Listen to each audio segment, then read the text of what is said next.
ॐ भूर्भुवः स्वः तत्सवितुर्वरेण्यं भर्गो देवस्य धीमहि धियो यो नः प्रचोदयात्। आज हम गायत्री साधना के प्रत्यक्ष चमत्कार पर के विषय पर वाङ्मय पर चर्चा कर रहे हैं। युग ऋषि परम पूज्य गुरुदेव इसमें कई प्रकार के महात्माओं के, संतों के, महापुरुषों के उदाहरण देते हैं। महात्मा आनंद स्वामी का वर्णन युग ऋषि परम पूज्य गुरुदेव वाङ्मय में लिखते हैं। आनंद स्वामी गायत्री के बहुत बड़े उपासक रहे, जिनने गायत्री साधना को अपने जीवन में आत्मसात किया और जीवन गायत्रीमय बना। 92 वर्ष की आयु तक वो देश विदेश तक गायत्री मंत्र का प्रचार, गायत्री साधना का प्रचार, गायत्री के ज्ञान का प्रचार करते रहे और कई प्रकार के ग्रंथों की उन्होंने रचना की। गायत्री महामंत्र पर उन्होंने विशेष ज्ञान दिया, पुस्तक रचित, और एक उनकी सुप्रसिद्ध रचना है आनंद गायत्री कथा, वो बड़ी प्रसिद्ध हुई। महात्मा आनंद स्वामी अपने जीवन का वर्णन करते हुए कहते हैं, गायत्री मंत्र की साधना उनकी जिंदगी को बदलने का आधार बना। बचपन में आप कोई बड़े बुद्धिशाली न रहे और आपका नाम खुशाल चंद रहा, और पढ़ाई के समय में पढ़ने में उनको कोई ज़्यादा याद नहीं होता था, स्मरण शक्ति कमज़ोर थी, बुद्धू उनको स्कूल में कहा जाता था। महात्मा आनंद स्वामी कहते हैं कि कई प्रयत्न करने के बाद भी उनके जीवन में कोई बदलाव नहीं आया। छोटे थे, 5वीं 6वीं क्लास में रहे होंगे। स्कूल में जाते थे तो स्कूल में भी बड़ी पिटाई होती थी, जो पढ़ाया जाता था वो याद नहीं होता था। स्कूल की पहले पीरियड से ही पहली घंटी से उनको बेंच पर खड़ा कर दिया जाता था और हर पीरियड की स्थिति लगभग वही होती थी। घर आते थे, घर पर भी उनको कोई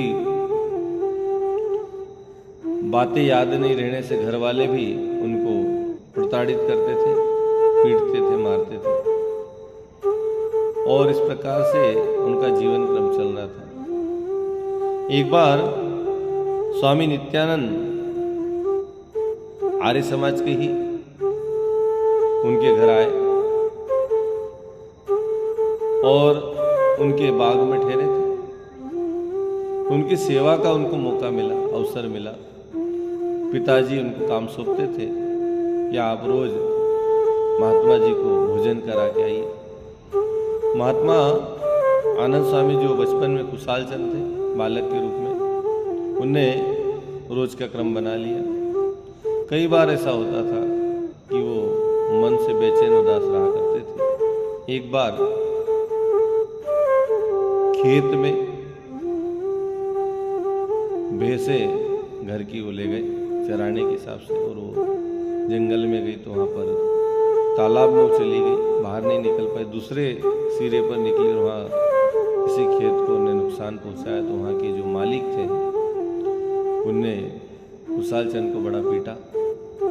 घर गए, लेट गए तो पिताजी ने पीटा। स्कूल में गए तो वहाँ पर भी उनको मार पड़ी। तो बड़े उदास मन से शाम को जब वो आर्य समाज के जो स्वामी हैं नित्यानंद जी, उनको भोजन कराने जब गए तो उनके चेहरे को देखकर उन्होंने पूछा, बेटा क्या बात है? तो उन्होंने अपनी सारी समस्याएं बताई, रोते रहे। और इस प्रकार से जब उनको बताया तो उन्होंने कहा, तुम्हारी समस्या का समाधान हो गया।